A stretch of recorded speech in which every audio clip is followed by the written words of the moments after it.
because this is genuinely amazing, okay? Mike Cernovich is, I think he's kind of a kook. He's an alt-right guy. He's the guy who spread a lot of that Pizzagate thing where Hillary Clinton was secretly running a child sex ring out of a pizza parlor. People yelled at me when I said the story was garbage. The story was garbage. I researched it down to its back, down to its sources. It was absolute nonsense. And people were literally writing me saying, are you telling me that anchovies isn't code for child porn? Yes, it's code for anchovies. People put anchovies on their pizza. So Cernovich is a little bit of a kook. Cernovich broke the Susan Rice story before Maggie Haberman of the Times or before Eli Lake, I think his name was, at Bloomberg, right? Cernovich broke it. How did he break it? You have to listen. This is an amazing piece of video. Here's Cernovich talking about how he broke the story and where his sources were. Maggie Haberman had it. Maggie Haberman had it. She will not run any articles that are critical of the Obama administration. Eli Lake had it. He didn't want to run it, and Bloomberg didn't want to run it because it vindicates Trump's claim that he had been spied upon. And Eli Lake is a never Trumper. So Bloomberg was a never Trump publication. So I'm showing you the politics of real journalism, okay? Real journalism is that Bloomberg had it, the New York Times had it. They wouldn't run it because they don't want to run any stories that will make Obama look bad or that will vindicate Trump.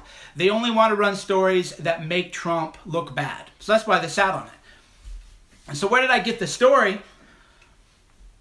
I didn't get it from the intelligence community. That's the big joke about this. Everybody's trying to figure out where I got it from. I got it from somebody who works in one of those media companies. I have spies in every media organization. So people think now, oh, I must have got it from Deep State. I must have got it from who are my sources in the administration. I got people in newsrooms. I got it from a source within the newsroom who said, Cernovich, they're sitting on this story. They're not going to run it. You can run it. So kooky conspiracy blogger Cernovich gets the story because he has sources in the newsroom. And now the story has been confirmed all over, so he was right. He scooped them because they wouldn't run it. The guy, I mean, just like the, Woodward and Bernstein had sources in the government, now bloggers have sources in newsrooms to get the story, to pry stories out if they happen to make the Obama administration look as bad as it was. That's an amazing turnaround. That is amazing. Don Lemon is on CNN declaring defiantly that he's not going to tell you the truth, declaring defiantly that he will not report the story.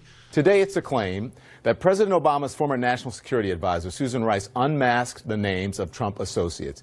We will talk about that in detail in just a moment on this very program. And last week, it was a debunked talking point that former Obama administration official Evelyn Farkas admitted spying on the Trump team. She did no such thing. The week before that, it was Representative Devin Nunes' clumsy effort to give the president cover for wiretapping claims. The president said he was vindicated by Nunes. He was not. The Washington Post today calls the latest claims about Susan Rice anatomy of a fake scandal ginned up by right-wing media and Trump. So let us be very clear about this. There is no evidence whatsoever that the Trump team surveilled or was spied on illegally. There is no evidence that backs up the president's original claim. And on this program tonight, we will not insult your intelligence by pretending otherwise, nor will we aid and abet the people who are trying to misinform you, the American people, by creating a diversion. Not going to do it. Pay no attention to that man behind the curtain. The great boss has spoken. That's the latest CNN reporter. Pay no attention to the scandal. Now, let's stop for just a second. Let's stop. Susan Rice hasn't been caught doing anything illegal. We don't know that she's the one who leaked Mike Flynn's name, which is a felony. We do not know who did this, but a lot of stuff is piling up. So just think about this for a minute, right?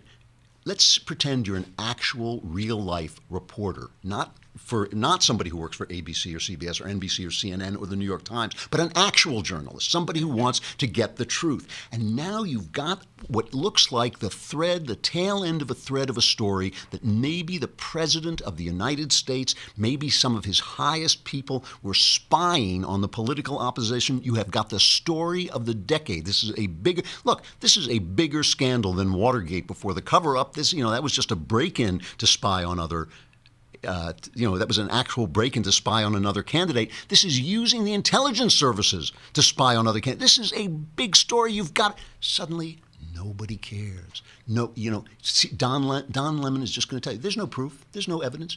Don, that's your job. That's your job, is to find the evidence, to be so on fire for the truth that no matter where it leads, you follow it. Not to tell you, we're not going to do it. We're not going to do it. Not happening. Forget it. It's not. We know. This is insane. The press has become, and so you make, I was worried. I talked last week about the things that I was worried about Trump and how they all came true, but they didn't come true as badly as I thought they would. And one of the things I was worried about Donald Trump is that his bad behavior would give credibility back to the media that had sold its credibility to cover up for Obama. I was afraid that Trump's behavior would be so bad that they would make the mainstream media look good again. Instead, the mainstream media has acted so badly that they're giving credence to guys like Cernovich, that they're making conspiracy theorists look good compared to them. I got to say goodbye to Facebook and YouTube, but come on over to thedailywire.com, hear the rest of the show, and subscribe for a lousy $8 a month, and you can be in the mailbag tomorrow.